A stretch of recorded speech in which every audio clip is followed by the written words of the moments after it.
इंद सदवंदियानम त्युअनहिद मधुर विसदवकानम अंतातीद गुणानम नमो जिनानम जित भवानम सरस्वती नमस्तुभ्यं वरदे कामरूपिणी विद्यारंभं करिष्यामि सिद्धिर्भवतु मे सदा।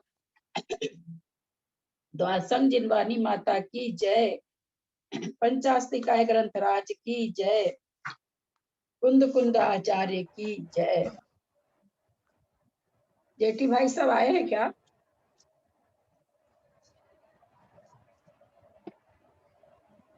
जेठी गंगवाल सब आए हैं क्या? देखते हुए अभी सब नहीं आए। हाँ आए हैं पर म्यूट है। जेठी भाई साहब को वो वीडियो ऑन नहीं है पर हाँ जेठी भाई साहब भाभी ललिता भाभी आपको बुला रहे। हाँ सुनिए, जेठी भाई साहब का आज मेरे पास एक वीडियो आया था। प्रणाम प्रणाम। पुलक गोयल का, सॉरी।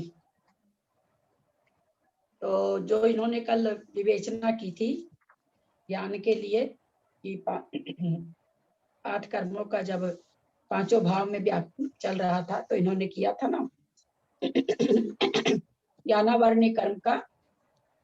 भाई साहब आपने बताया था क्षय उपशम और क्षय होता है, तो मैंने आपको कहा था कि नहीं, उसका उदय भी होता है। नहीं, मैंने उदय होता है ये बताया था। हाँ, मैंने उदय का उदय आपने औदैहिक भाव नहीं घटाया था। आपकी आवाज बंद हो गई, बोलिए। आप ही के कारण इस प्रश्न को लिया जा रहा है। आप बोलिए, क्या बोलना चाह रहे हैं? 1 मिनट देखते हूँ। म्यूट हो गए, 1 मिनट।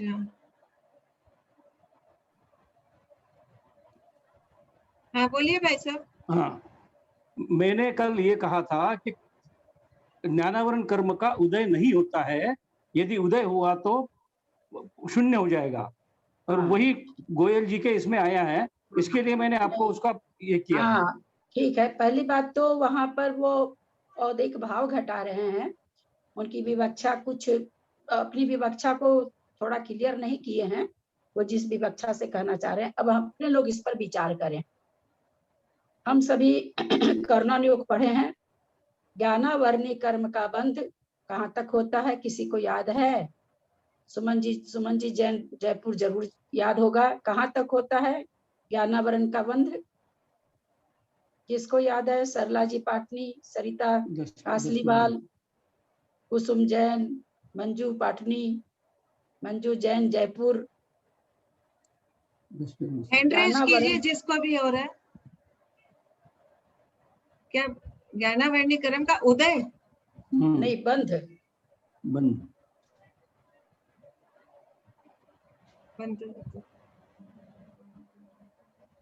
ज्ञानावरणी कर्म का बंध तो होता ही रहता है जब तक। किस गुण स्थान तक? जब तक इसकी बंध विच्छुत्ति होती। ये उत्तर नहीं बनता।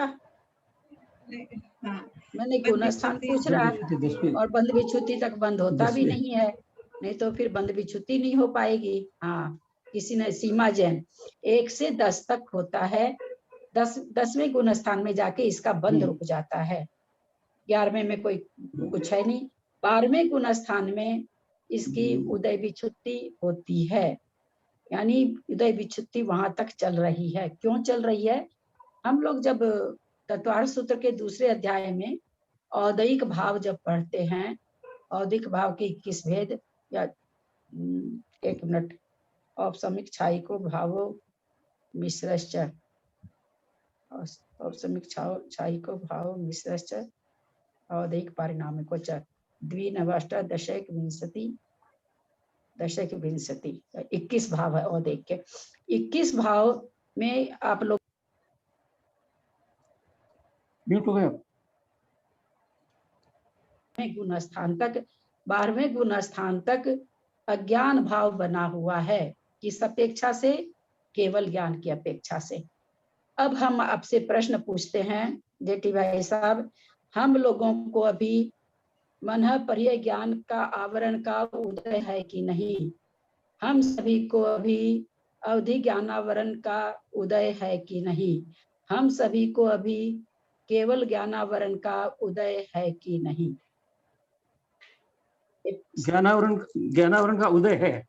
नहीं, तीन ज्ञान जो हम आपको अलग अलग समझाना चाह रहे हैं, इन तीन ज्ञानों का आवरण का उदय है कि नहीं? आवरण का उदय है, कर्म का उदय, मतलब वो ज्ञान हमें नहीं है, पूरे ढके हुए है, इसका मतलब ज्ञानावरण कर्म का उदय है। का उदय है ना, तभी तो ढके हुए हैं। आवरण का उदय, ज्ञानावरण का उदय का मतलब ज्ञान के आवरण का उदय है ना, सीधी सी परिभाषा। तो तीन ज्ञान का तो हमारे पूरा का पूरा उदय है आवरण का है, तो इसलिए ज्ञानावरण का उदय नहीं होता, औदैहिक भाव नहीं होता, ये तो घटेगा ही नहीं, क्योंकि तत्वार्थ सूत्र में अज्ञान भाव 12वें गुण स्थान तक अज्ञान भाव लिया गया। अगर ज्ञानावरणी का उदय नहीं है तो अज्ञान भाव घटित नहीं होगा, अज्ञान भाव घटित नहीं होगा, पहली बात। अब हम चलते हैं हम लोगों को जो ज्ञान है, तो हम लोगों को जो ज्ञान है वो ज्ञान के लिए हम कह सकते हैं कि उस ज्ञान पर पूरा आवरण पड़ने से जीव जड़ हो जाएगा। केवल मति श्रुत ज्ञान ऐसा है जिस पर अगर पूरा आवरण हो जाए तो जीव जड़ हो जाएगा, जो कि हम जान चुके हैं। लब्ध पर्याप्तक को भी लब्धाक्षर का ज्ञान रहता है। तो इन दोनों ज्ञान के लिए अगर हम कहें तो भाई इनके आवरण का भी उदय है, इनमें क्षयोपशम भी है, दोनों चीज है। आवरण का तो उदय ऐसे है कि कितना श्रुत ज्ञान है, कितना मति ज्ञान है। मतलब अभी ज्ञान का क्लास किया था हमने विकास जी छाबड़ा का, माथे की नसें फट गई थी कि मति ज्ञान का भेद पढ़ते पढ़ते कितना उसमें कैसे कैसे ये होता है। तो जब उसके परिप्रेक्ष्य में देखते हैं तो हम लोगों को तो सागर में एक बूंद लाए उस हिसाब से भी नहीं है। तो जितना है उतना का तो उदय, बाकी पर तो आवरण है, बाकी पर हम क्या स्वीकारेंगे? बाकी का क्षयोपशम नहीं स्वीकारा जाएगा, बाकी पर आवरण है हमारे, क्योंकि उसका उघाड़ नहीं हो रहा है। तो इसलिए मूल प्रकृतियां सारी आठों बदती है हमेशा, और आठों का क्षय नहीं कहा जाता। क्षय तो वास्तव में बोलचाल की भाषा में कह देते हैं, क्षय तो 7 प्रकृति का ही होता है। आयु तो भोग के खत्म की जाती है, आयु का क्षय नहीं, भोग के खत्म कर। जिस तरह से हम तपस्या वगैरह से और कर्मों को खपा देते हैं, वैसे आयु को नहीं खपा सकते हैं। बोलचाल की भाषा में यही आता है कि आठों कर्म के क्षय से। तो इसलिए औदिक भाव इसमें बनेगा। रह गई पुलक जी से मैं बात आज 14 के चलते नहीं करी हूँ, कल मैं उनसे करूंगी। अगर उनको क्षयोपशमिक भाव कहना था तो उनको विवक्षा देनी थी। ऐसा कहने से मैंने पूरा ऑडियो सुना है, उनके हिसाब से आपने बिल्कुल ठीक कहा कल, ऐसा नहीं कि आपने गलत कहा। लेकिन मैं जो अभी आप लोगों को समझाना चाह रही हूँ आप लोगों के समझ में आया होगा, क्योंकि हमारे ज्ञानावरण कर्म का उदय है। समझ गया। हाँ, समझ में आ गई ना बात? हाँ, आ गई समझ में आ गई। वो वहां पर क्षयोपशम के हिसाब से कहना चाह रहे होंगे, उनको थोड़ा सा और खुलासा करना चाहिए था। नहीं करने के कारण देखिए आप, अब सारी ये चाहे किसी की भी क्लास हो, इसीलिए मुझे ना YouTube पर क्लास जाती है ना, तो मुझे अपनी क्लास का भी बहुत भय लगा रहता है कि कोई चीज ऐसी नहीं मुख से निकल जाए। जैसे आज आपने सुना और आपने व्याख्यान किया, फिर वो YouTube में कल गया या नहीं गया, लेकिन ऐसे जाता है तो वो धारणा बन जाती है। इसलिए YouTube पर जो क्लासें आने लगी है, हम लोग की भी आने लगी हैं, तो इसमें बहुत सावधान होकर के बोलना पड़ेगा अपने लोग को। एकदम उनके प्रवचन से यही निकल रहा है, पुलक गोयल के। इससे मैंने आज बढ़िया से ध्यान से सुना, बिल्कुल उन्होंने औदिक भाव नहीं घटाया ज्ञानावरण में, ऐसे नहीं। उदय तो पूरा 12वें गुण स्थान तक है। तो अब हम लोग चलते हैं, समझ में आई होगी बात सबको। क्यों आप चर्चा कर रहे हैं इसी से संबंधित बात, इसी के वो बोले थे तो हम तो बोले थे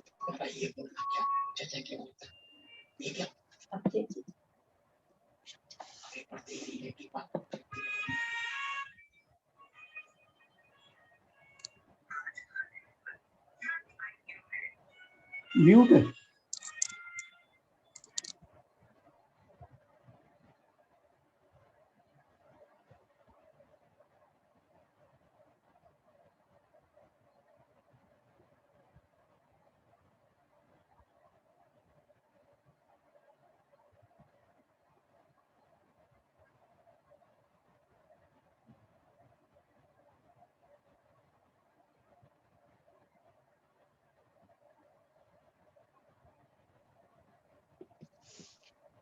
70 गाथा तक हो गई थी ना? नहीं 72 हो गई, 73 है आज। अच्छा हाँ 72 में भी हमारे मंजू जी को ये था कि क्रम रहित वक्र 6 प्रकार की दिशाओं से युक्त। थोड़ा सा यहाँ पर ना वो आप जो कह रहे हैं वो ठीक पकड़े हैं आप, लेकिन यहाँ पर होगा कि भाई जिनका उल्टा पुल्टा क्रम मिट गया है, ऐसी 6 प्रकार की दिशाओं से युक्त अपक्रम रहित, अपकम अप है ना, छक छक अपकम अपकम अपकम अपकम अपकम छक अपकम, जो 6 दिशाओं है, कैसी 6 दिशाएं? अपक्रम से रहित होके जो क्रम से सहित हो गई है, ऐसी 6 दिशाओं को छोड़कर, ऐसी विदिशाओं को छोड़कर 6 दिशाओं में। यहाँ तक जीव अस्तिकाय का अधिकार खत्म हुआ है। अब आगे मुझे लगता है उद्गल का चल रहा है, शुरू हो रहा है। यहाँ जीव अस्तिकाय बिल्कुल जीव के भेद वगैरह बता दिया गया। जीव अधिकार यहाँ पर समाप्त हो रहा है 72 नंबर की गाथा से। 73 नंबर की गाथा में उद्गल के बारे में बताया जा रहा है। पैडिठिति अनुभाग पदेश बंदे हिम संपदो मुको उड्डम गच्छति ऐसे सा विदिशा वज्जम गदिम जंती।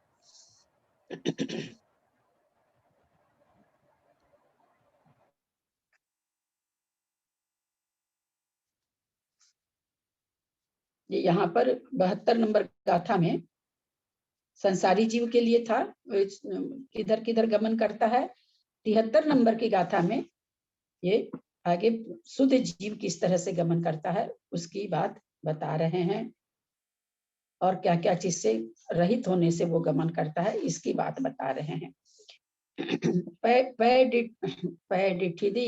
पैडिठिधि अनुभाग पदेश बंदे हिम संपदो मुक्को उड्डम गच्छति शेषा विदिशा वज्जम गदिम जंती।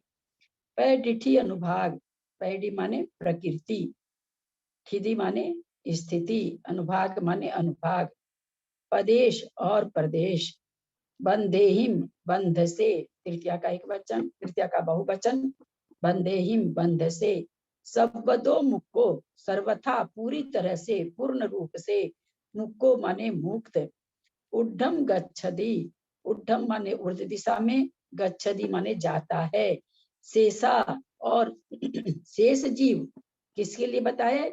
जो प्रकृति प्रदेश स्थिति अनुभाग से जो रहित हो गए हैं, मुक्त हो गए हैं, वे जीव कहाँ जाते हैं? बोला उड्डम गच्छति, ऊर्ध्व दिशा को गमन करते हैं। ये गाथा क्यों दी जा रही है? क्योंकि पिछली गाथा में इन्होंने बताया कि जीव 6 दिशाओं में गमन करता है, तो यहाँ इस गाथा में ये बताना चाह रहे हैं कौन किस दिशा में गमन कर सकता है, किसका किस दिशा में गमन होता है। पैडिठिधि अनुभाग पदिश, प्रकृति स्थिति अनुभाग प्रदेश, बंदेहिम प्रकृति बंध, स्थिति बंध, अनुभाग बंध, प्रदेश बंध से, प्रकृति बंध, स्थिति बंध, अनुभाग बंध, प्रदेश बंध से, सबदो सभी प्रकार से पूर्ण रूप से, सर्वथा मुक्को मुक्त हुआ, उड्डम गच्छति ऊर्ध्व लोक को जाता है, सिद्ध गति को प्राप्त करता है, गमन करता है। शेषा और शेष जो जीव बच गए, कहते हैं विदिशा वज्जम गदिम जंती, विदिशाओं के सिवाय, विदिशा वज्जम, विदिशा माने विदिशाएं, वज्जम माने रहित, विदिशाओं से रहित अथवा विदिशाओं के सिवाय अथवा विदिशाओं के बिना, गदिम माने गति, जंती माने करते हैं। जो पीछे 6 दिशाओं में गति बताए, उस 6 गति के बारे में यहाँ बता दिया। 6 दिशाओं में जो गति होती है उसके लिए बताया गया कि सिद्ध परमेष्ठी तो जो कर्मों से मुक्त हो गए हैं वो तो केवल ऊर्ध्व दिशा को गमन करते हैं, और जो शेष हैं वो विदिशाओं को छोड़कर सभी दिशाओं में गमन करते हैं, अर्थात ऊर्ध्व दिशा में भी गमन करते हैं। इसका ये अर्थ नहीं ले लें कि ऊर्ध्व दिशा में केवल सिद्ध गमन करते हैं, वो ऐसा कहना चाह रहे हैं कि ऊर्ध दिशा में तो केवल ऊर्ध सिद्ध तो केवल ऊर्ध दिशा में गमन करते हैं, जो कर्मों से मुक्त हो गए हैं वे ऊर्ध दिशा में गमन करते हैं, बाकी संसारी जीव 6 दिशाओं में गमन करते हैं, ऐसा इनका यहाँ पर कहने का अभिप्राय है। दीदी ये भी तो जीव के बारे में ही बता रहे हैं गाथा। हाँ जीव, बस अभी तक है यहाँ पर मुक्त जीव के बारे में बताएं, इसके बाद से 74 नंबर गाथा से यहाँ जीव अधिकार इसमें खत्म हो रहा है। हाँ पहले आपने 72। अच्छा पैडी वो ठिति देखे ना तो हम सोचे क्या यहीं पर वो परमाणु और स्कंद बताने जा रहे हैं कर्मों के बारे में, तब मैंने सोचा कि यही खत्म हो गया जीव अधिकार। जीव अधिकारी यहाँ खत्म हो रहा है, इसके आगे पुद्गल का आएगा। तो यहाँ पर हमने समझा प्रकृति, स्थिति, अनुभाग और प्रदेश बंध, बंध चारों में लग जाएगा। प्रकृति बंध, स्थिति बंध, अनुभाग बंध, प्रदेश बंध से सर्वथा अथवा पूर्ण रूप से, जैसा कि हमारे तत्वार्थ सूत्र में आता है ना 10वें अध्याय का, आत्यांतिक क्षय, कर्मों का आत्यांतिक क्षय, अंतिक क्षय नहीं का आत्यांतिक क्षय, मतलब एकदम पूरी तरह से क्षय। तो यहाँ पर वही करना चाह रहे हैं कि पूर्ण रूप से मुक्त जीव ऊर्ध्व गति वाला, सिद्ध गति वाला ऊर्ध्वगमन करता है, और शेष जितने जीव हैं वे चारों विदिशाओं को छोड़कर बाकी 6 दिशा में गमन करते हैं। 74 नंबर गाथा ले रहे हैं। खंडाय खंड देशा खंड पदेशाय होंति परमाणु इति ते चदुबियप्पा पुग्गल काया मुने यब्बा। खंडाय खंड देशा खंड पदेशाय होंति परमाणु इति ते चदुबियप्पा पुग्गल काया मुने यव्वा। क्या कहना चाह रहे हैं? अब ये यहाँ पर पुद्गल के लिए पुद्गल परमाणु की आदि की बात बताने जा रहे हैं। खंदा या खंड देशा, स्कंद, खंदा माने स्कंद, और खंड देशा अर्थात खंड देश, खंड प्रदेशा अर्थात स्कंद प्रदेश, स्कंद, स्कंद देश, स्कंद प्रदेश, यह माने और होंती माने होते हैं, परमाणु, परमाणु। चार नाम बताए गए, स्कंद, स्कंद देश, स्कंद प्रदेश और परमाणु। इति इस प्रकार, ते माने वे, चदुबियप्पा 4 विकल्प वाले, 4 भेद वाले, पुग्गल काया मुने यब्बा पुद्गल काय को जानो, मुने यब्बा जानो, समझना चाहिए, जानना चाहिए। पुद्गल अस्तिकाय, कितने अस्तिकाय की बात है, अस्तिकाय ग्रंथ है, तो यहाँ पर वही बताना चाह रहे हैं। पुग्गल काया माने पुद्गल अस्तिकाय, बोले पुद्गल अस्तिकाय कितने प्रकार का होता है? तो कह रहे हैं सबसे पहले स्कंद, फिर कहते हैं स्कंद देश, फिर कहते हैं स्कंद प्रदेश और परमाणु। इस तरह से कहते हैं कि पुद्गल काय, पुद्गल अस्तिकाय 4 प्रकार का होता है, 4 भेद वाला होता है, ऐसा समझना चाहिए। खंडा या खंड देशा खंड प्रदेशा य परमाणु होंती इति ते चदुबियप्पा पुग्गल काया मुनेयप्पा। इसमें कोई भी अन्वय करने की जरूरत नहीं पड़ रही है, जैसे जैसे शब्द लिखे हुए हैं अर्थ वैसे वैसे ही बन रहा है। फिर एक बार देखें अर्थ को। खंडा माने स्कंद, यह यहाँ पर पाद पूर्ति के लिए है। खंड देशा माने स्कंद देश, खंड प्रदेशा, खंड प्रदेशा माने स्कंद प्रदेश, यह माने और, होंती माने होते हैं, परमाणु, परमाणु। इदि, इदि माने इस प्रकार, ते माने वे, कौन? पुद्गल अस्तिकाय। ते किसके लिए आया है? पुद्गल अस्तिकाय के लिए। ते माने वे, चदुबियप्पा 4 प्रकार के, 4 विकल्प वाले, 4 भेद वाले, पुद्गल काया, पुद्गल काय, पुद्गल अस्तिकाय, वे पुद्गल अस्तिकाय 4 प्रकार के भेद वाले होते हैं, स्कंद, स्कंद देश, स्कंद प्रदेश और परमाणु। हमें ऐसा समझना चाहिए। आचार्य हमें पुद्गल के बारे में पहचान करा रहे हैं, पुद्गल अस्तिकाय के बारे में। यहाँ क्या कह रहे हैं कि परमाणु भी अस्तिकाय है, स्कंद प्रदेश भी अस्तिकाय है, अस्कंद देश भी अस्थिकाय है और अस्कंद भी अस्थिकाय है। ठीक है, सब समझ रहे हैं? कोई क्वेश्चन नहीं है? नहीं, ये स्कंद प्रदेश और स्कंद देश और स्कंद तीनों में फर्क समझना है। वो तो आगे आएगा। अच्छा, हाँ ठीक है, फिर तो सरल लगा था। गाथा सरल है, गाथा के अंदर छिपा हुआ कठिन नहीं नजर आया?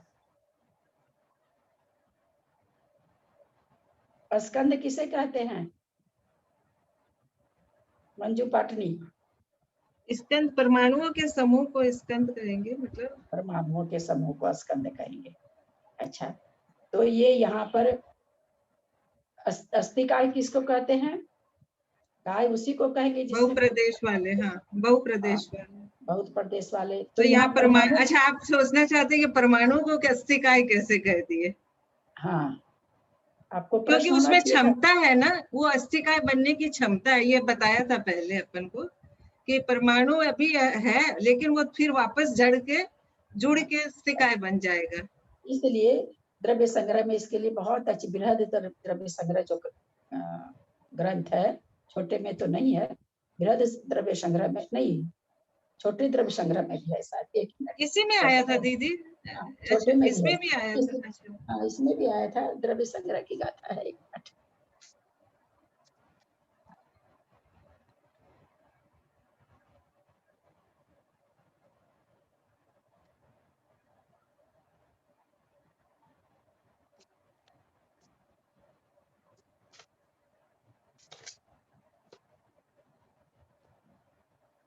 सब चीज पढ़ना छोड़ दो ना।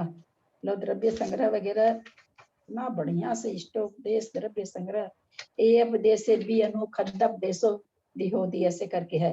ए उपदेशो भी अनु खंदपदेशो विहोति सबनहु बहुदेशो वियारा तेन यकाओ बनंति सबनहु। कहते कि भाई खंड, इसमें इस गाथा का यही तात्पर्य है कि परमाणु यद्यपि एक प्रदेशी है परंतु उसको अस्थिकाय हम इसलिए कह रहे हैं उसमें बहुप्रदेशी होने की क्षमता है। तो चलते हैं 75 नंबर गाथा ले रहे हैं। खंदम खंदम खंदम खंदम सयल समर्थम तसदु अद्धम बनन्ति ते सोति अद्धधम च पदेशो परमाणु चैव अविभागी। खंदम खंदम सयल समर्थम तसदु अद्धम बनन्ति ते सोति अद्धधम च पदेशो परमाणु चैव अविभागी। क्या कहना चाह रहे हैं अब यहाँ पर? पिछली गाथा में उन्होंने खंड, खंड देश, खंड प्रदेश बताया। अब यहाँ पर सबका भेद बता रहे हैं कि किसको तो स्कंद प्रदेश कहते हैं, किसको स्कंद देश, किसको स्कंद और किसको परमाणु। खंडम सयल समर्थम, पूरे मिले हुए, पूरे परमाणु मिले हुए को स्कंद इसलिए क्या कहा जाता है कि सबसे बड़ा स्कंद कौन सा है? तीन लोक का स्कंद है सबसे बड़ा। और देखिए, और इतना बड़ा स्कंद अरूपी, अरूपी इसका स्वभाव नहीं है क्योंकि सूक्ष्म परमाणुओं से बना हुआ है, इसलिए हमें कहाँ तीन लोक का स्कंद दिखाई देता। इतना बड़ा स्कंद भी हमें तो दृष्टिगोचर नहीं होता। क्यों नहीं होता? क्योंकि सूक्ष्म परमाणुओं के द्वारा तीनों लोक भरे हुए हैं, सूक्ष्म परमाणुओं से ठसाठस भरा हुआ है तीनों लोक। तो तीनों लोक एकदम एक स्कंद है। सबसे बड़ा स्कंद तत्वार सूत्र में भी आया है, सबसे बड़ा स्कंद कौन? तीनों लोक का ही सबसे बड़ा स्कंद। तो ये तो हो गया स्कंद, कहते पूरा मिला हुआ, तीनों लोक जो मिला हुआ ये तो है स्कंद।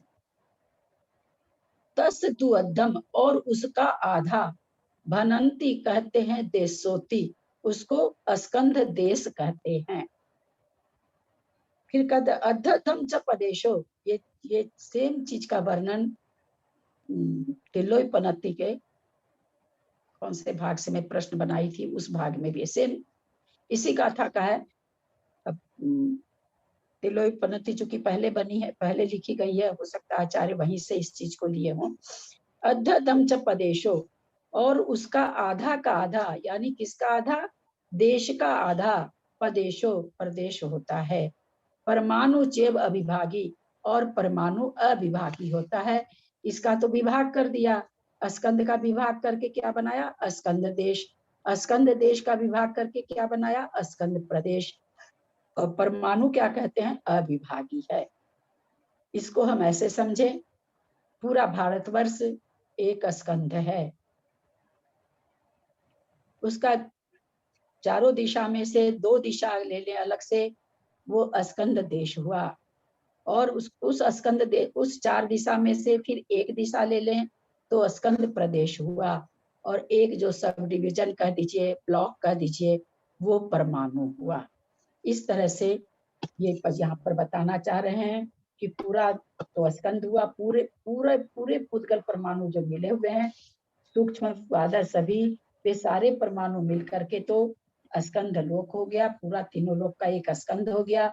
उससे आधे को हम स्कंद देश कहते हैं, और देश के भी आधे स्कंद को हम स्कंद प्रदेश कहते हैं। और जिसका विभाग नहीं किया जा सकता है उसको पुद्गल, उसको परमाणु कहते हैं। यहाँ पर इस तरह से बता रहे हैं। किसी को इसमें कुछ पूछना है? दीदी 4 में से आधा किया तो 2 आया, 2 में से आधा करना है कि 2 में से फिर आधा करेंगे तो 1 आएगा। तो 2 में से आधा, 1 का आधा किया तो आधा आधा 2 भाग हो गया। आधे में से आधा यानी 1/4, पूरे को तो स्कंद कहा, हाफ को स्कंद देश कहा, 1/4 को स्कंद प्रदेश कहा। एक बार वापस करवा दीजिए, आया मैसेज। हाँ ठीक कर रहे, वो आया, मैसेज भी आया। खंथम, ध बोलने में आपको दिक्कत हो रही है। खंथ खंथ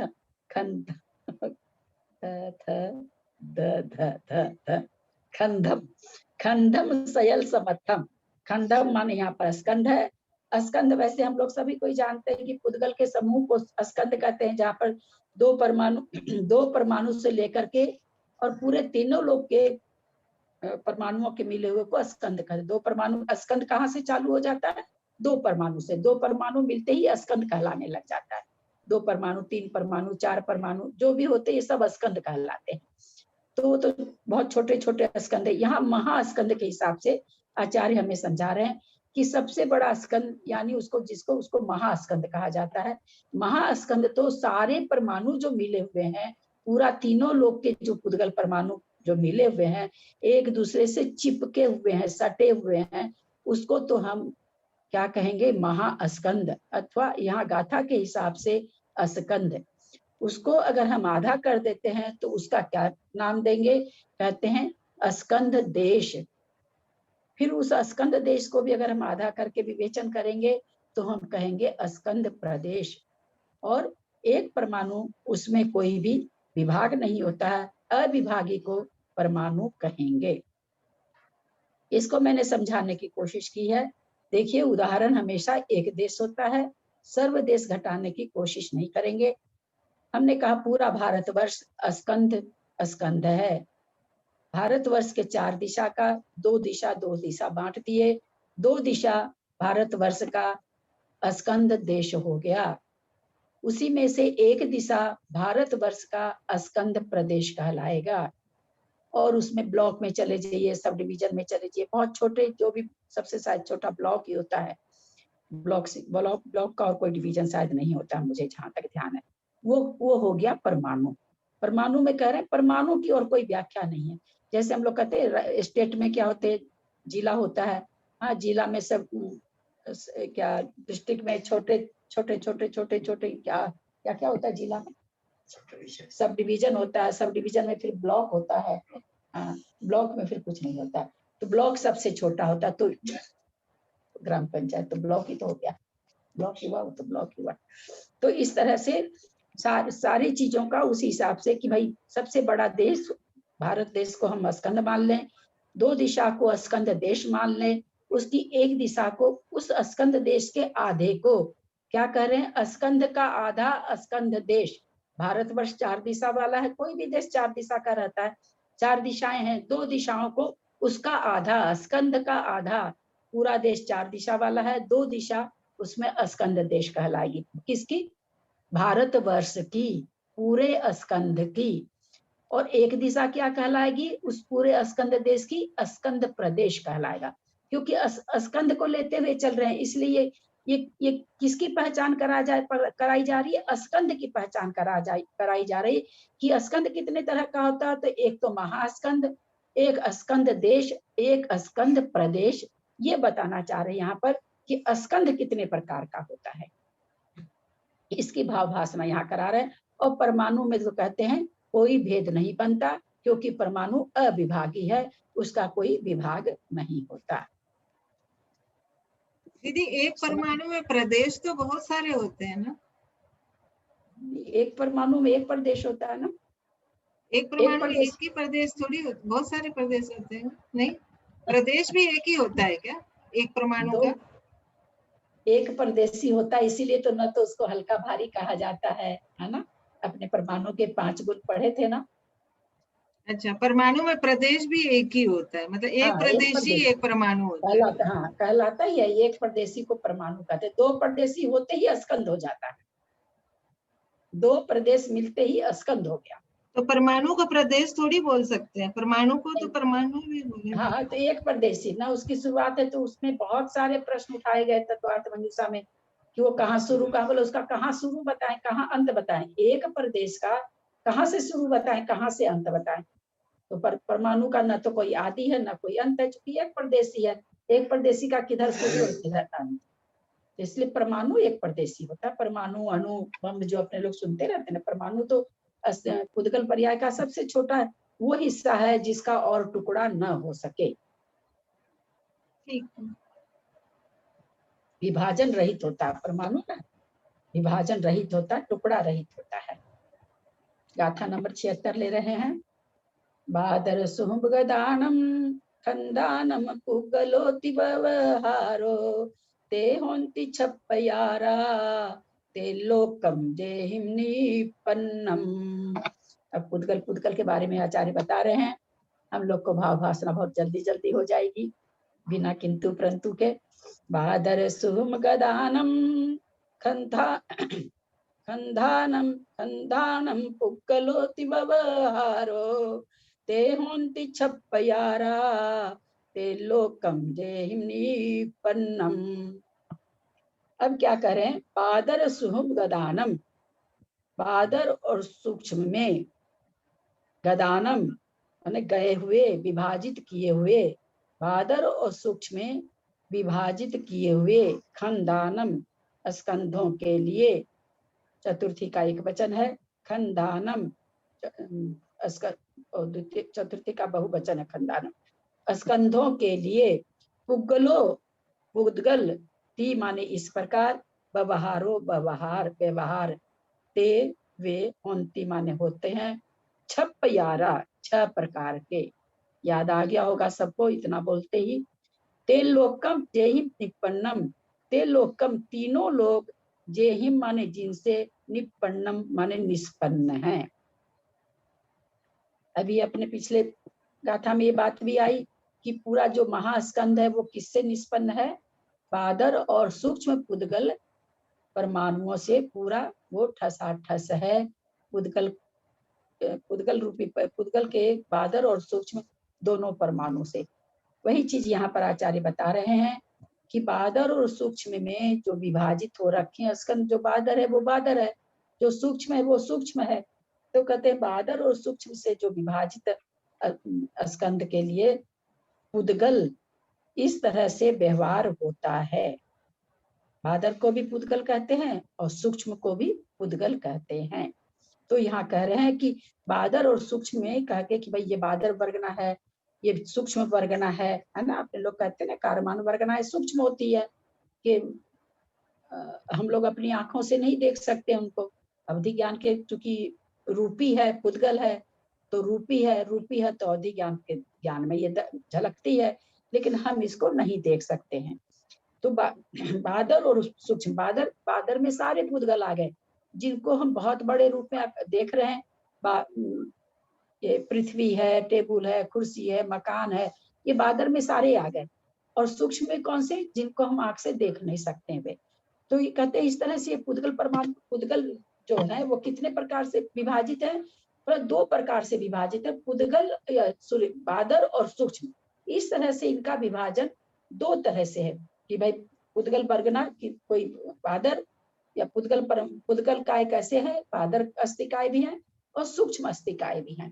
तो कहते हैं ये दोनों से जो पुद्गल और बादल, जितने ये पुद्गल हैं, ये पुद्गल वर्गना नहीं कहलाएगी, पुद्गल कहलाएंगे। जितने भी बादल पुद्गल और सूक्ष्म पुद्गल हैं, तीनों लोग कहते हैं आचार्य इससे निष्पन्न है, तभी तो वो महास्कंद कहलाता है। तीनों लोग महास्कंद की उपमा क्यों, महास्कंद क्यों कहा गया तीनों लोग को, क्योंकि वो बादल और सूक्ष्म पुद्गल से ठसाठस भरा हुआ है। हमको एक स्कंद नहीं दिखाई देता है, यही तो घोर आश्चर्य की बात है। उठाया गया सवाल, कितना बड़ा महास्कंद भी हमें दृष्टि गोचर क्यों नहीं होता है। 3 लोक का महास्कंद, स्कंद का तो मतलब होना चाहिए चाक्षुष, लेकिन हम लोग अभी चाक्षुष स्कंद जो पढ़े हैं, जो भी तत्वार्थ पढ़े हैं उनको ध्यान होगा।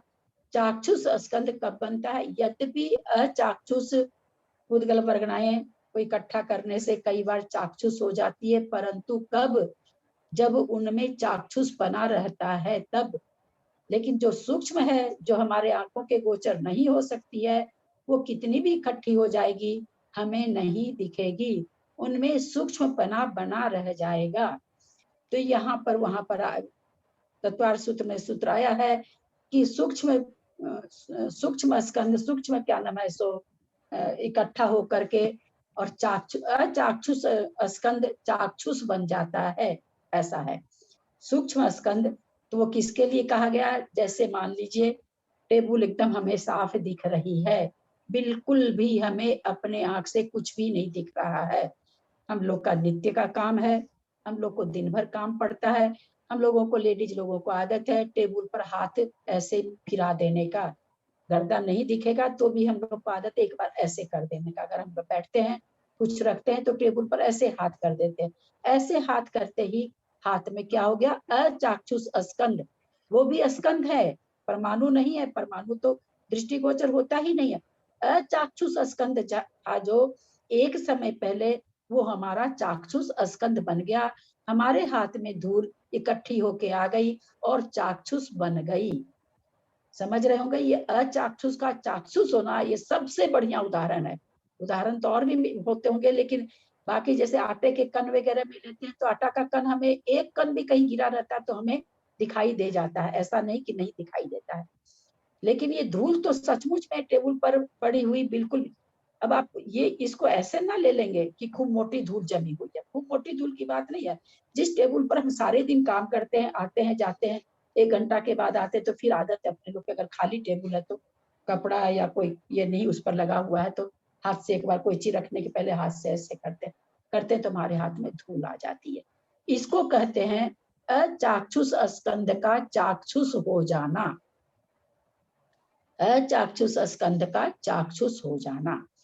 तो ये 3 लोक का स्कंद क्यों नहीं दिखाई दे रहा है, तो जिस तरह से टेबल पर पड़ी धूल स्कंद रूप से थी लेकिन हमें दिखाई नहीं दी। और 3 लोग तो किससे संपन्न है, हम अभी गाथा में पढ़ रहे हैं, सूक्ष्म और बादल दोनों पुद्गल से संपन्न है, तो सूक्ष्म तो हमें दिखाई नहीं देगी। यही कारण है, पहले जब मैं बताऊं, मैं इस बात को इसलिए इतना विश्लेषण कर रही हूँ, मैं इस बात को कई वर्षों के बाद समझी कि 3 लोक का महास्कंद है तो दिखता क्यों नहीं है। 3 लोक का मतलब बहुत वर्षों के बाद मुझे समझ में आया, अपने आप ही पढ़ते पढ़ते समझे। लेकिन मेरे को पढ़ाती भी थी किसी को तो मुझे पढ़ा देती थी, किताब में लिखा हुआ था पढ़ा देती थी, लेकिन मुझे खुद नहीं समझ में आता था कि 3 लोक का स्कंद ऐसा कौन सा है, ऐसा कौन सा स्कंद है, कैसा स्कंद है। स्कंद है 3 लोक का फिर भी नहीं दिखाई देता है, पल्ले नहीं पड़ती थी बात मेरे। और बाद में जाके पल्ले पड़ी कि अरे ये सूक्ष्म और बादल से मिला हुआ 3 लोक का स्कंद है, इसलिए सूक्ष्म वर्गना हमें आंख से सूक्ष्म पुद्गल परमाणु या पुद्गल स्कंद जो हमने अभी टेबल पर बताया वो सूक्ष्म स्कंध थे धूलों के, पर हमको दिखाई नहीं दिए। तो वो तो वास्तव में तो देखा जाए तो वो बादर ही थे, वो अचाक्षुष नहीं थे। अचाक्षुष हमको लग रहे थे, अचाक्षुष होते तो चाक्षुष नहीं बनते, लेकिन हमारे लिए वो अचाक्षुष थे, बिखरे हुए थे, तब जमा किए तो चाक्षुष हो गए। तीन लोक का जो स्कंध है ये तो पूरा ठसाठस भरा हुआ है पुद्गल से, जो पुद्गल बादर भी हैं और सूक्ष्म भी हैं। तो यही कारण है इतना बड़ा महास्कंद इसको कहा गया है। इसको स्कंद नहीं कहा गया है, महास्कंद कहा गया है। यही कारण है कि इतना बड़ा महास्कंद हमें दिखाई नहीं देता है, क्योंकि हमें तो अपने आंख के सामने स्कंद नहीं दिखाई दे रहा, खाली जगह दिखाई दे रही है। जहां हम बैठे हैं वहां पुद्गल परमाणु पुद्गल भरा हुआ है। कौन सा भरा हुआ है? सूक्ष्म है। और सूक्ष्म की परिभाषा हम लोग क्या जानते हैं? जो हालांकि हम जीव के हिसाब में जाने हैं, लेकिन जीव थोड़ी बाधा डालता है। ध्यान दीजिएगा, सूक्ष्म जीव की जो परिभाषा है वो जीव थोड़ी, जीव तो अमूर्तिक है, जीव तो किसी को बाधा डालेगा नहीं। उसका शरीर सूक्ष्म है, सूक्ष्म शरीर में है वो, और वो सूक्ष्म शरीर किसी को बाधा देता भी नहीं है और बाधा पाता भी नहीं है। उसी तरह से पुद्गल परमाणु शरीर क्या है? पुद्गल है। तो यहाँ पर पुद्गल की बात हो रही है कि पुद्गल जो स्कंद हैं वो सूक्ष्म पुद्गल के बने हुए हैं। वो हमें आंखों से दिखाई नहीं देते हैं, न हमको बाधा पहुंचाते हैं, न खुद बाधित होते हैं। हम कहीं भी विचरण कर सकते हैं, कहीं भी सो सकते हैं, कहीं भी खड़े हो सकते हैं, कहीं भी बैठ सकते हैं, जबकि ठसाठस भरा हुआ है। समझ में आ रही होगी बात आप लोग को जो मैं समझाना चाह रही हूँ। तो इस तरह से ये महास्कंद क्या है? बादर पुद्गल से, यहाँ बरगना नहीं बोलेंगे, बादर पुद्गल से और सूक्ष्म पुद्गल से ठसाठस भरा हुआ है। ये तीनों लोग एकदम इससे बिल्कुल ठसाठस है। तो वो होती कितनी प्रकार की है? जिस 6 प्रकार की पुद्गल से, ये 6 प्रकार के पुद्गल से तीनों लोग निष्पन्न है, तो वो होती कितने प्रकार की है?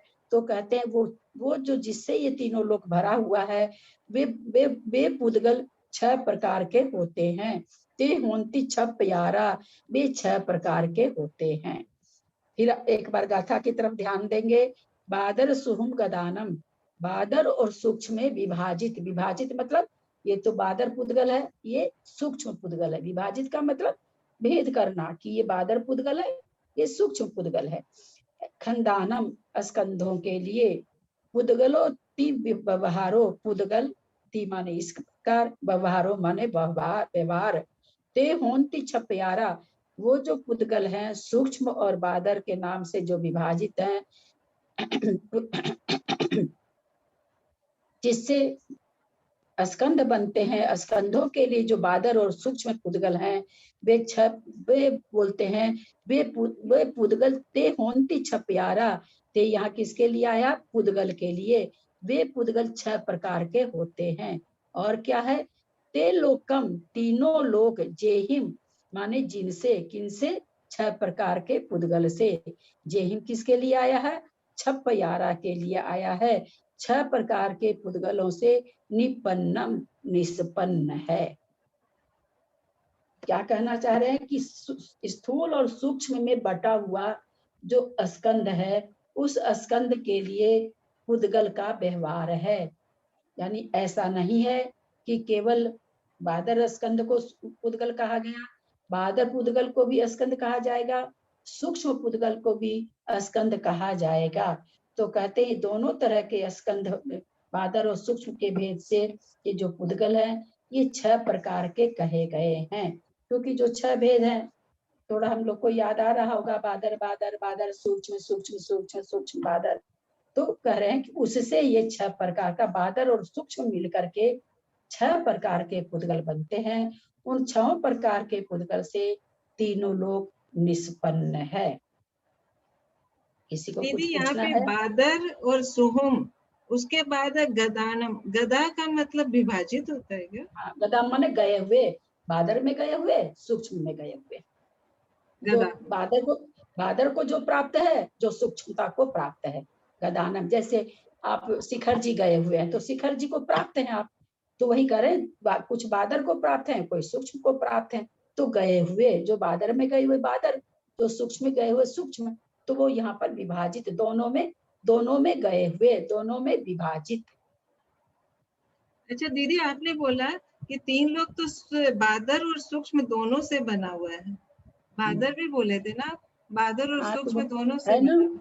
बादर है नहीं क्या? सारे स्वर्ग लोक के विमान क्या है? बादर है। सुमेरु पर्वत क्या है? बादर है। जितने हिमालय पर्वत सब, फिर और ऊपर चले जाइए, सिद्ध शिला क्या है? हाँ, तो वो तो 3 लोग में अलग अलग चीज है, जो 3 लोग एक है वो अलग है ना। नहीं, ये क्या कहना चाह रहे हैं कि आप एकदम 3 लोग 14 राजू, है ना? हाँ, 3 लोग 14 राजे, वो 14, हाँ, मतलब तो खाली जो है वो स्कंद, और उसमें जो ये बने हुए हैं वो तो अलग अलग बने हुए हैं ना, वो अलग हाँ स्कंद तो है। हाँ तो अब यहाँ पर तो किताब है, इतनी दूर किताब है, तो बादर पुद्गल हो गया। अब इसके चारों बगल जो है वो सूक्ष्म है, तो है तो पुद्गल ही ना। तो वही तो ये यहाँ पर यही आचार्य समझा रहे हैं कि जो तीनों लोग निष्पन्न है, वो बादर और सूक्ष्म दोनों से निष्पन्न है। इसीलिए तो वो कह रहे हैं कि केवल सूक्ष्म से नहीं निष्पन्न है। अब इसमें जितना भी लोग तो किसको कहेंगे? लोग तो खाली तृष्णाली को तो कहेंगे नहीं। लोग तो पुरुषाकार ठाढ़ो निहार, जो पुरुषाकार का जो नीचे 7 राजू, 1 राजू, 5 राजू, 1 राजू, सीधी शिला वहां तक है ना। 14 राजू तो केवल तृष्णाली के लिए आता है, 13 राजू आता है। तो लोक के लिए, पूरे लोक के लिए कह रहे, लोकाकाश जिसको हम लोग कहते हैं, कि जहां तक 6 द्रव्य पाए जाते हैं उसको लोकाकाश कहते हैं।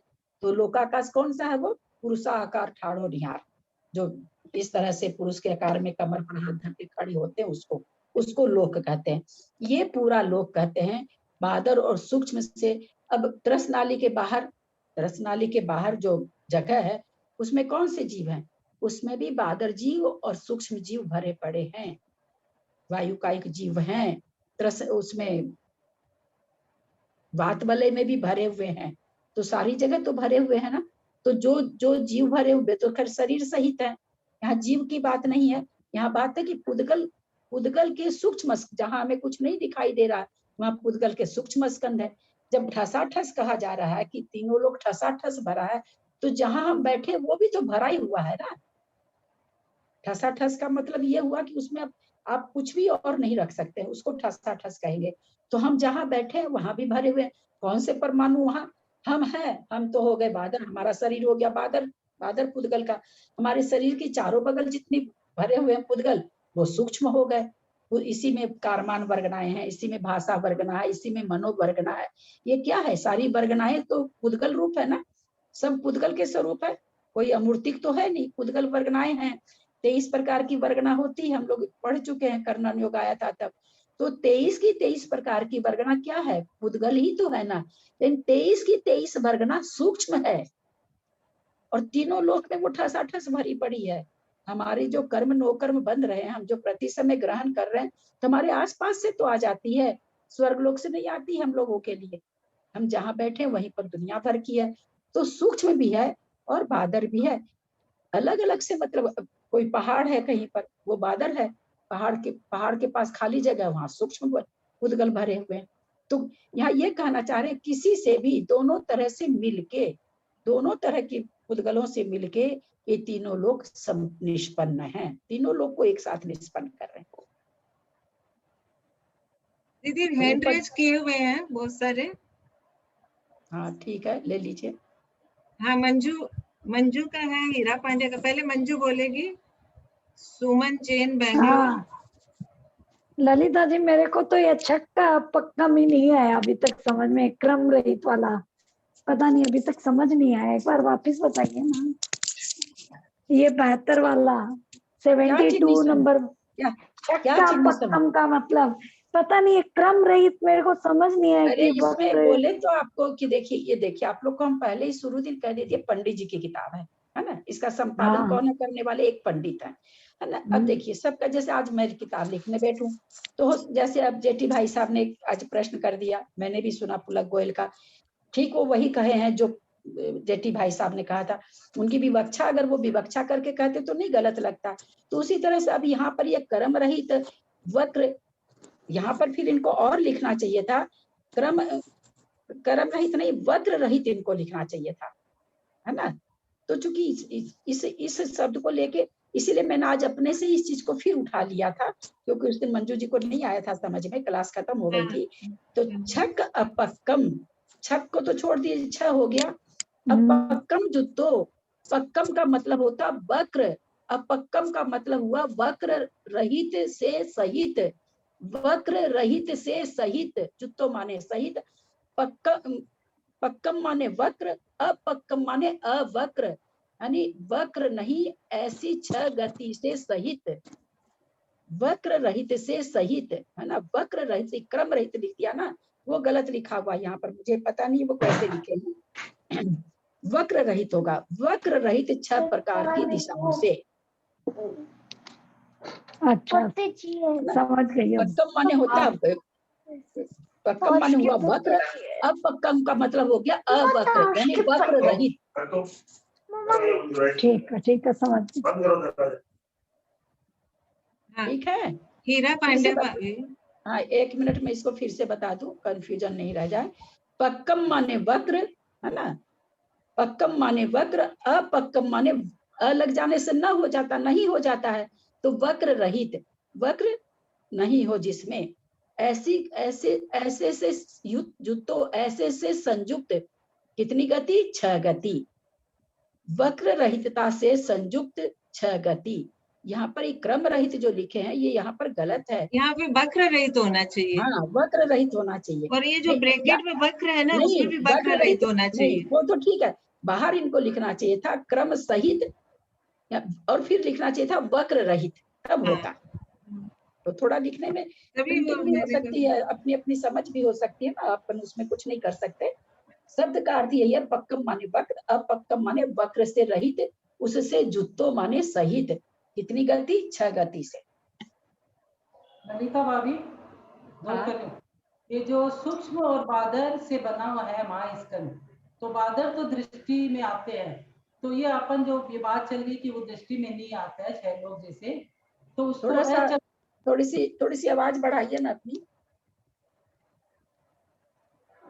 जैसे वही महास्कंद जो बना हुआ है, हाँ, महास्कंद वो बादर और सूक्ष्म से बना हुआ है। हाँ। तो बादर तो सूक्ष्म तो नहीं दिखाई देते हैं, लेकिन बादर दिखाई देता है, लेकिन महास्कंद दिखाई नहीं देता है। तो ये अचाक्षुषु और चक्षुषु का भी इसमें कुछ मतलब निकलेगा क्या? हाँ हाँ, इसका ये मतलब जो सूक्ष्म स्कंद है, जो सूक्ष्म स्कंद तीनों लोग संपन्न है जिससे, वो सूक्ष्म स्कंद अचाक्षुष है। अगर वो चाक्षुष रहता ना तो मिला हुआ था, वो चाक्षुष बन जाता, लेकिन वास्तव में जो उसके सूक्ष्म स्कंद, सूक्ष्म जो उद्गल हैं वह अचाक्षुष है। इसलिए हमारे सूक्ष्म भी, जैसे मैंने जो अभी टेबल का उदाहरण देके बोला, वो सूक्ष्म स्कंद नहीं है, हमको नहीं दिखाई दी वो अलग बात है, वो सूक्ष्म स्कंद नहीं है। सूक्ष्म स्कंद से बनी हुई चीज सूक्ष्म ही रहेगी, ये यहाँ समझाना चाह रहे हैं हम आप लोगों को, कि सूक्ष्म से बनी हुई, क्योंकि उसमें जो उदय रहेगा सूक्ष्म गुण ही उदय में रहेगा। एक चीज बादर होते हुए हमें दिखाई नहीं देती, सूक्ष्म है, अब वो सूक्ष्म चीज जब इकट्ठी होती है तो हमको चाक्षुष स्कंद बन जाती है। तो उसके पहले भी चाक्षुष ही था, लेकिन क्या कहा गया, क्योंकि हमें दिखाई नहीं देता है, तो ये कहा, ये सूक्ष्म नहीं कहा गया, ध्यान दीजिएगा, तत्वार्थ सूत्र में आप निकाल के पढ़ सकते हैं, अचाक्षुष, अचाक्षुष स्कंद चाक्षुष बन जाता है, ऐसे आया है। तो भाई अचाक्षुष स्कंद चाक्षुष कैसे बन जाता है, तो इसका ये उदाहरण हमें बैनाड़ा जी ने समझाया था, और तब मेरे मतलब बहुत अच्छा से उस समय तीनों लोग का संपन्न भी हमको समझ में आया। मैं उनको पूछी कि अचाक्षुष स्कंद चाक्षुष कैसे बन जाता है, नहीं आया मेरे समझ में, अब बहुत पहले की बात है। तो मैंने उनको फोन किया था, मुझे बताएं अचाक्षुष स्कंद, उन्होंने यही उदाहरण दिया था, और तुरंत उदाहरण एकदम समझ में आ गया, क्योंकि आदत रहती दिन भर टेबल पर हाथ चलाते ही रहते हैं, और बच्चों को दिखाते भी रहते हैं कि देखो देखो थोड़ी भी धूल नहीं थी, देखो हाथ में कितनी धूल आई, दिखाते और एक दूसरे को कि देखो देखने में थोड़ी भी धूल नहीं लग रही थी, हाथ को ऐसे किए तो कितनी धूल आ गई। तो क्या थी, उसके पहले चाक्षुष के पहले वो अचाक्षुष था, फिर चाक्षुष बन गया। एक 73 गाथा में ललिता भाभी, ये अणुभागम पद देश संबंधी, इसको उच्चारण एक बार वापस कीजिए, नहीं समझ में नहीं आ रहा है। ये जो 2 पै है वो इधर आएगा तो कैसे उच्चारण होगा? हाँ, पद एक प इधर आ जाएगा, पैडिठिदी अनुभाग, है ना, अनुभाग पदे सबंधे सबदो मुख भाग, है ना, थोड़ा सा प का उच्चारण आ जाएगा। बस ग पर है ना, ये व्याकरण का नियम है, संयुक्त अक्षर के पहले वाला अक्षर दीर्घ हो जाता है। यद्यपि ग क्या है, हर्स्व है, कोई मात्रा नहीं उसमें, गा गे गी गा ये सब नहीं है, तो ये वास्तव में हर्स्व है, लेकिन संयुक्त अक्षर के पहले का अक्षर का उच्चारण दीर्घ हो जाता है, तो यहाँ पर ग पर जोर पड़ेगा, क्योंकि ये दीर्घ हो गया, दो प आया संयुक्त प, तो ग पर थोड़ा सा जोर पड़ेगा।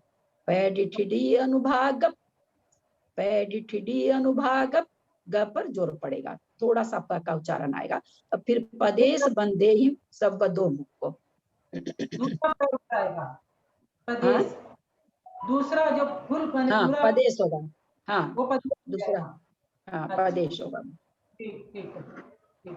हाँ, सुमन दीदी जी जय बेंगलोर। जिनेन्द्र, दीदी पुगलोती व्यवहारो ये थोड़ा समझाइए ना। इसमें है 76 में है दीदी। हाँ, उगलोति व्यवहारो, ये कह रहे हैं कि बादर और सूक्ष्मता को प्राप्त, है ना, कदानम प्राप्त, विभाजित वगैरह तो थोड़ा ये शब्द ठीक नहीं, इनका हमको समझ में आता है। बादर और सूक्ष्मता को प्राप्त, बादरपना को प्राप्त, सूक्ष्म पने को प्राप्त, खंदान कौन, खंदानम स्कंद, मतलब स्कंद कैसे हैं, बादर भी हैं सूक्ष्म भी हैं, है ना। यहाँ बादर और सूक्ष्म किसको बना रहे हैं, स्कंद को बना रहे हैं, बादर स्कंद, बादर पने को प्राप्त स्कंद, सूक्ष्म पने को प्राप्त स्कंद। पुद्गलोति व्यवहारो, पुद्गल है, पुद्गल कैसा होता है, बादर स्कंद होता है, और सूक्ष्म स्कंद, बादर में क्या होता है, बोला पुद्गल सूक्ष्म स्कंद भी होते हैं, बादर स्कंद भी होते हैं, इस प्रकार व्यवहार होता है। व्यवहार में क्या कहते हैं, ये दिखाई देता है वो बादर स्कंद हो गया, जो नहीं दिखाई देता है वो सूक्ष्म स्कंद होता है तो पुद्गल ही, तो बोला पुद्गल दो तरह का हो गया, एक बादर स्कंद से होने वाला और सूक्ष्म स्कंद को प्राप्त जो हुआ है वो, इस तरह से व्यवहार में कहा जाता है। फिर कहते कि वो जो बादर और सूक्ष्म स्कंद जो पुद्गल कहलाए थे, तो बोलते वो बे पुद्गल, कौन से पुद्गल, बादर और सूक्ष्म स्कंद वाले पुद्गल, बादर और सूक्ष्म स्कंद वाले पुद्गल, ते होंती छप्यारा, वे दोनों 6 प्रकार के होते हैं, जो हम लोग पढ़ चुके हैं, बादर बादर, बादर सूक्ष्म, सूक्ष्म बादर, सूक्ष्म सूक्ष्म सूक्ष्म, इस तरह का 6 प्रकार का हम लोग इसको पढ़ चुके हैं। तो या स्थूल सूक्ष्म, इसको ऐसे भी लेते हैं, स्थूल स्थूल स्थूल स्थूल सूक्ष्म सूक्ष्म स्थूल सूक्ष्म असूक्ष्म सूक्ष्म, इस तरह दोनों तरह से इसका व्यवहार होता है। तो वही कह रहे हैं कि इस तरह से व्यवहार होता है। व्यवहार बादर और सूक्ष्म में जो विभाजित या बादर और सूक्ष्मता को प्राप्त जो स्कंद के लिए पुद्गल व्यवहार है, जो स्कंद है चाहे वो सूक्ष्म का बना हुआ हो चाहे वो बादर से बना हुआ हो, उन दोनों के लिए व्यवहार क्या कहा जाता है, व्यवहार क्या होता है, पुद्गल। तभी तो उसका पुद्गल उसको कहते हैं, तभी तो पुद्गल के 6 प्रकार बनाएंगे आगे। अगर उसको पुद्गल नहीं कहेंगे, बादर को और सूक्ष्म को पुद्गल अगर नहीं कहते हैं, तो 6 भेद किसके बनेंगे फिर। तो वही चीज यहाँ पर कह रहे हैं कि बादर और सूक्ष्म को प्राप्त जो स्कंद है उसके लिए पुद्गल व्यवहार है, कि भाई ये पुद्गल है, पुद्गल का स्कंद है, पुद्गल वर्गनाओं से अथवा पुद्गल परमाणुओं से बना हुआ स्कंद है, चाहे वो स्थूल से बना हो, स्थूल पने से प्राप्त हो या सूक्ष्म पने से प्राप्त हो, दोनों ही पुद्गल है। संगीता गंगवाल। प्रणाम ललिता आंटी। प्रणाम। एक बार 73 वाला फिर से समझा दीजिए ना। 73 नंबर का था। ठीक है, इसमें मुक्त जीवों के बारे में वर्णन है। गाथा से बताऊं या भावार्थ बताऊं, भावार्थ क्या बता चाहिए? दीजिए, भावार्थ हाँ। बता दीजिए। हाँ, तो ये यहाँ पर ये कह रहे हैं प्रकृति बंध, स्थिति बंध, अनुभाग बंध, प्रदेश बंध। बंध 4 प्रकार का होता है, हम लोग जानते हैं। तो बोलते हैं जो चारों प्रकार के बंध से पूरी तरह से मुक्त हो गए हैं, पूरी तरह से छूट गए हैं, जिनका चारों प्रकार का बंध खत्म हो गया है, वे ऊर्ध्व गति को, ऊर्ध्व दिशा में गमन करते हैं। और इनके अलावा जो जीव हैं वे विदिशाओं के सिवा, माने 4 जो विदिशा है, पूरब पश्चिम उत्तर दक्षिण के अलावा जो पूरब पश्चिम के बीच में है, आग्नेय कोण है, वायव्य कोण है ना, ईशान कोण है, ये सब जो कोण है, बोलो उसको छोड़ के शेष दिशाओं में गमन करता है। शेष जीव कौन? संसारी जीव। शेष यहाँ दिशा में नहीं लगाना है। अगर हम शेष दिशा में लगा देंगे तो क्या अर्थ हो जाएगा कि शेष 5 दिशाओं में गमन करते हैं। तो ये सिद्ध परमेष्टि तो 8 कर्म से रहित है ना। यहाँ कर्म थोड़ी बता रहे हैं। अच्छा, कर्म 8 कर्म है तो 8 कर्म में 8 कर्म प्रकृति भी हुई होता है, स्थिति भी होती है। 8 कर्मों में 4 प्रकार का बंध होता है ना। 8 कर्म की जो बात आप कह रहे हैं, 8 कर्म क्या है? ज्ञानावरण बोलना क्या है? ज्ञानावरण प्रकृति का नाम हुआ है ना। ज्ञानावरण प्रकृति, दर्शनावरण प्रकृति, ये प्रकृति का नाम हुआ। वो कितने समय तक रहती है प्रकृति बंधी हुई अपने पास, उसको स्थिति कह देते हैं। वो जैसा फल देती है उसको अनुभाग कह देते हैं। और वो जितनी क्वांटिटी में हमारे पास बैठी रहती सत्ता में प्रदेश, उसको प्रदेश कह देते हैं। तो वास्तव में तो वैसे तो 4 प्रकार का हुआ ना बंध, जो 8 प्रकृति में है। तो उन्होंने चारों प्रकार का बंध ही खत्म कर दिया। यहाँ प्रकृति नहीं, प्रकृति आप तो केवल प्रकृति की बात बोल रहे हैं। आप जब हम केवल 8 कर्म बोलेंगे तो 8 प्रकृति हुई उसमें केवल। और यहाँ प्रकृति नहीं, यहाँ चारों चीज खत्म हो गई। चारों प्रकार का बंध खत्म हो गया। चारों प्रकार का बंध खत्म होने के बाद में यहाँ पर बता रहे हैं सिद्ध हैं, खत्म करने के बाद में ऊर्ध्व गति को जाते हैं। सिद्ध जो हैं ऊपर की ओर जाते हैं। बाकी जो जीव हैं, शेष जीव, शेष से मतलब यहाँ संसारी जीव, विदिशाओं को छोड़कर सभी दिशाओं में जाते हैं। 6 दिशाओं में। पिछला आया, इसके पहले वाला 6 दिशाओं में। तो 6 दिशा में को ये क्यों देना पड़ा? यहाँ पर चूंकि आ गया था कि सारे जीव का ही वर्णन चल रहा था 2-3 गाथा से। 8 भेद वाला है, 7 भेद वाला है, 5 भेद वाला है, 4 भेद वाला है। तो यहाँ पर 6 भेद वाला का हो गया। तो बोले कि यहाँ पर कहीं लोग ये ना समझ रहे कि जो शुद्ध जीव है वो भी 6 प्रकार की 6 दिशाओं में जाने वाला है। तो उन्होंने ये गाथा दी कि जिन्होंने 4 प्रकार के बंध समाप्त कर लिए हैं वे केवल ऊर्ध्व गति में जाते हैं, ऊर्ध्व दिशा में जाते हैं। और बाकी जो शेष जीव हैं संसारी जीव, वे 6 दिशाओं में गमन करते हैं, विदिशाओं को छोड़कर। विदिशा वज्जम, विदिशाओं को छोड़कर। चालू। जय जिनेन्द्र ताई जी। ताई जी, ये बादर और सूक्ष्म जब स्कंद के टाइप है तो परमाणु उनके एक ही हुए ना, एक ही जैसे परमाणु होते हैं। कुछ जो स्थूल रूप से हुए वो बादर हो गए, जो कम हुए वो सूक्ष्म हो गए। तो ये आपस में नहीं मिलते हैं क्या? जैसे 2 एटम मिलके मॉलिक्यूल बन जाते हैं, फिर मॉलिक्यूल मिलके गैस बन गया, लिक्विड सॉलिड, तो ये आपस में मिल नहीं जाते हैं। सुनो, अपने तत्वार सूत्र में एक 5वां अध्याय है, उसमें आया कि कब मिलते हैं परमाणु, एक दूसरे से कब मिल जाते हैं। तो आया कि दो अधिक गुणानाम, तो 2 अधिक गुण होना चाहिए। फिर एक सूत्र है न जघन्य गुणानाम, जघन्य गुण वालों का क्या नाम है सो स्कंद नहीं बनता है, आपस में नहीं मिलते हैं। जघन्य गुण से मतलब 1 गुण वाला। अब ये कह रहे हैं 2 गुण के अंतर से स्कंद बन जाता है। तो प्रश्न उठा कि भाई किसी में 1 गुण है, किसी में 2 गुण है, मिलकर के स्कंद बन जाएगा। तो आचार्य ने सूत्र दे दिया न जघन्य गुणानाम, जघन्य गुणों का स्कंद नहीं बनता, यानी 1 गुण जिसमें है वो तो स्कंद बनेगा ही नहीं। दूसरा और सूत्र में क्या दिया था कि स्क्निध और रुक्ष गुण वाले बनते हैं आपस में। स्क्निध भी बनता है। बहुत से लोग इसको ऐसे भी ले लेते हैं कि खाली स्क्निध रुक्ष बनता है, ऐसा नहीं है। स्निग्ध रुक्ष भी बनता है, स्क्निध स्निग्ध भी बनता है, और रुक्ष भी का आपस में बंध होता है। शर्त यही है कि 2 अधिक गुणानाम, तो 2 अधिक गुण होने चाहिए। वहां पर फिर सवाल उठाया गया कि क्या सारे परमाणु स्कंद बने हैं? तो आचार्यों ने कहा, बहुत सारी इसमें अकलंक स्वामी का अलग मत है। अकलंक स्वामी कहते हैं कि ऐसा कोई परमाणु नहीं है जो आज तक स्कंद को प्राप्त नहीं हुए। क्यों? इसलिए उन्होंने हेतु क्या दिया, कारण क्या दिया कि तत्वार्थ सूत्र में कह रहे हैं उमा स्वामी, परमाणु की उत्पत्ति स्कंद से होती है। स्कंद टूटता है, टूटता है, टूटता है, टूटता है, बड़ा है तो बहुत बार टूटता है। 2 ही परमाणु का है तो एक बार टूटा, 2 परमाणु बन गए।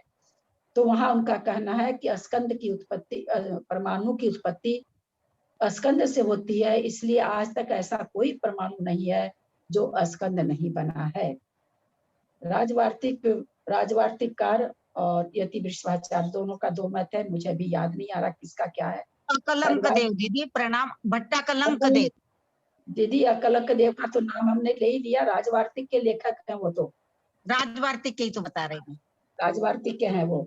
श्लोक वार्तिक में, श्लोक वार्तिक के कौन है, ये नाम भूल जाती हूँ हमेशा उनका मैं। श्लोक वार्तिक में आया है कि ऐसे विद्यानंदी जी, विद्यानंदी, हाँ विद्यानंद, ऐसे अनंत परमाणु तीनों लोक में भरे हुए हैं जो आज तक स्कंदता को प्राप्त नहीं हुए। अब हमको तो अपने लोग को तो दोनों आचार्य की बात मानना है, हम तो अपने में तो शक्ति है नहीं, इतने बड़े बड़े आचार्यों की बात नहीं माने। तो तुम्हारी इस बात का उत्तर इन दोनों आचार्यों में छिपा हुआ है, तुम इसको ग्रहण करो। विजया जी कुछ पूछ रहे हैं ना, विजया जी? हाँ जी, ललिता दीदी प्रणाम। मैं ये पूछ रही थी कि जो 3 लोक है सबसे महास्कंद है। हाँ सुनिए, आप भी 72 की, मैं भी 72 की, आपको प्रणाम इतना क्यों करती हैं? नहीं, आप थोड़े बड़े और ज्ञान में तो बहुत ज्यादा पूज्य, आप गुरु हैं, वो तो प्रणाम ही करूंगी, प्रणाम। दीदी मुझे ये पूछना है कि जैसे अपन ने 3 लोक को महास्कंद कहा और अपन ने उसको कहा कि वो दिखता भी नहीं है, तो उसमें इतने बादर है तो भी क्यों नहीं दिखता है वो? नहीं तो बादर तो आपको दिख रहा है, लेकिन ऐसा कोई बादर है क्या जो नीचे जहां पर वातवलय है वहां से लेकर के ऊपरी वातवलय तक है? ऐसा कोई बादर स्कंद है? ऐसा कोई पर्वत अगर होता जो नीचे के वातवलय से लेकर के ऊपर के वातवलय तक रहता तो हमको दिख जाता। लेकिन जगह जगह तो सूक्ष्म भरे हुए हैं ना, थोड़े थोड़े बादर है जो हमको दिखते हैं। जैसे अभी हीरा पांड्या जी ने कहा कि भाई कभी कहा तो जहां जहां बादर है हमको दिखते हैं, पर जैसे आप एक डब्बे में आपने मूंग डाला, चना डाला, क्योंकि आपको दोनों चीज दिखती है तो आप देख रहे हैं कि आधा डब्बा मूंग है, आधा डब्बा चीनी है, आधा डब्बा चना है। लेकिन इस महास्कंद में तो हमको केवल बादल दिख रहे हैं ना, सूक्ष्म तो दिख ही नहीं रहे, लेकिन है वे इसी में भरे हुए हैं ठसाठस, तो उससे वो महास्कंद बन गया। लेकिन हमको दिखते नहीं चूंकि सूक्ष्म है, इसलिए। वैसा कोई स्कंद एक होता तो हम लोग तो फिर सीधी शिला को देख लेते हैं। हाँ, ऐसा स्कंद कोई रहता तो आया समझ में दीदी। प्रणाम दीदी, प्रणाम। अच्छा, रश्मि का है, उसका एक हैंड रेज है। रश्मि। जय जिनेन्द्र ताई जी।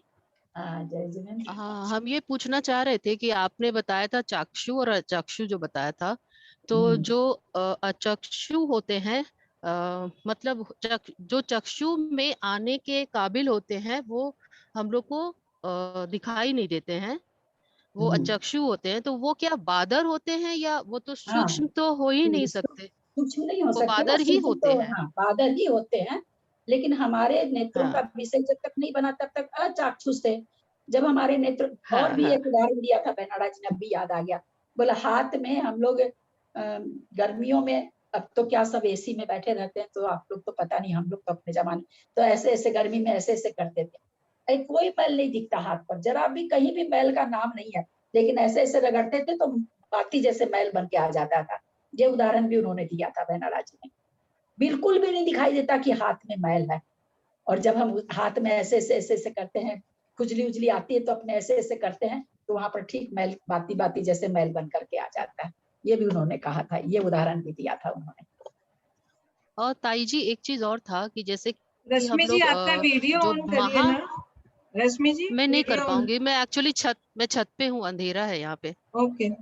एक चीज और कहना था कि जो जो आप बता रही हैं महास्कंद, वो इस तरह हम लोग समझ सकते हैं क्या कि एक अगर गार्डन है, बहुत बड़ा गार्डन है, इतना बड़ा है कि हम लोग आर पार ना देख सकते हैं, तो उसकी कुछ एक चीजें हम लोग को दिखाई दे रही है, बाकी चीजें दिखाई नहीं दे रही है, तो वो हम लोग को पूर्ण रूप से दिखाई नहीं देता एक बार में, तो वो नहीं, वो महास्कंद। तो वो ऐसा है ना, उसमें तुम देख भी लोगी, मान लो कुछ दूरबीन लगा के या क्या क्या चीज लगा के, तो भी तो तुम उसमें पेड़ पौधों को देखोगी ना, तो पेड़ हाँ। पौधा तो तुमको सारा दिखाई दे ही हाँ जाएगा। हाँ हाँ हाँ यहाँ तो क्या है, सूक्ष्म है, सूक्ष्म पुद्गल है, जो कि हाँ किसी यंत्र से नहीं, वो केवल केवल ज्ञान या अवधि ज्ञानी देख, अवधि ज्ञानी चूंकि पुद्गल विषय को विषय करते हैं, इसलिए वो देख लेंगे। और हम लोगों के मति ज्ञान श्रुति ज्ञानियों का तो कभी भी विषय नहीं बनेगा, कभी विषय बन ही नहीं सकता है वो। तो अच्छा। तुम किसी यंत्र के द्वारा पूरा बगीचा फिर भी देख सकती हो, लेकिन क्या देखोगी, वहां वो पेड़ है, वहां वो पेड़ है, और पेड़ों के बीच में जो खाली जगह है उसमें क्या है वो थोड़ी देख पाओगी। अच्छा, इसीलिए तो वो हम वो लोग को सूक्ष्म एक है। स्कंद जैसा दिखाई नहीं देता है। हाँ, स्कंद जैसा अपने लोग को नहीं, अपने घर में बैठे हैं, घर का जो रूम है ये भी तो स्कंद ही है, ये तो पूरा ठसा ठस भर, हाँ जहां भी भर, तुम छत पर हो, चारों बगल से छत सूक्ष्म परमाणुओं से भरी हुई है, पुद्गल से भरी हुई है, तुमको कहाँ दिख रही है? अच्छा। क्योंकि सूक्ष्म का ये जो सबसे, और सूक्ष्म पुद्गल से ही नहीं, सूक्ष्म जीवों से भरी हुई है, ठसाठस भरी हुई है, हमको कहाँ जीव दिखाई दे रहे हैं? क्योंकि सूक्ष्म का परिभाषा यही है कि जो न दूसरे को बाधा दे, न किसी से बाधित हो, इसलिए हम लोग को दिखाई नहीं देता। अगर हम लोग को बाधा पहुंचाता या हमसे बाधित होता तो हमको काटता करता, लेकिन वैसा नहीं है, वो हमसे बाधित भी नहीं होता, तो जीव भरे भी पड़े हैं तो हमारे को कोई नुकसान नहीं पहुंचा रहे हैं। ठीक है ताई जी, प्रणाम ताई जी। ठीक करें, समाप्त करें। हाँ दीदी हो गया। अच्छा, कोई जिनवानी स्तुति करना चाहे तो?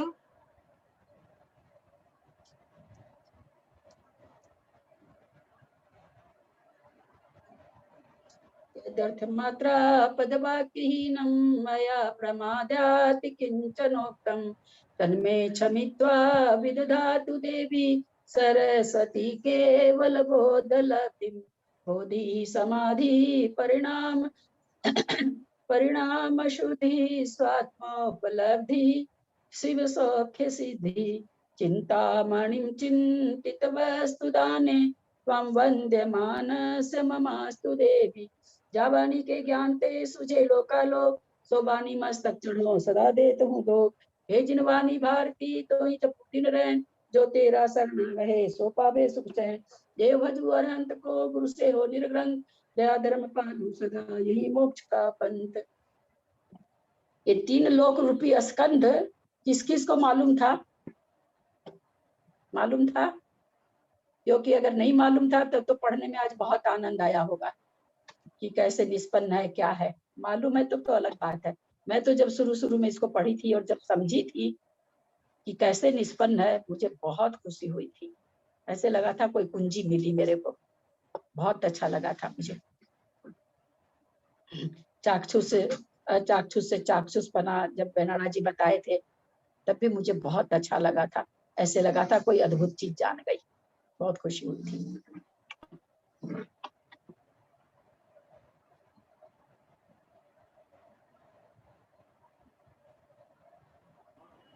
एंड करें दीदी? सभी से जय जिनेंद्र। हम लोग को तो रोज ही अच्छा लगता है, सभी को जय जिनेंद्र। रोज ही नया नया सुनने को मिलता है, रोज ही बहुत बहुत बहुत बातें अच्छी अभी तो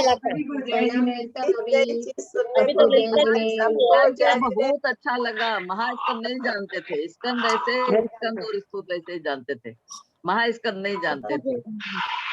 बहुत अच्छा लगा। सबसे जय जिनेंद्र। प्रणाम ताई जी, मम्मी पापा सभी बड़ों को जय जिनेंद्र।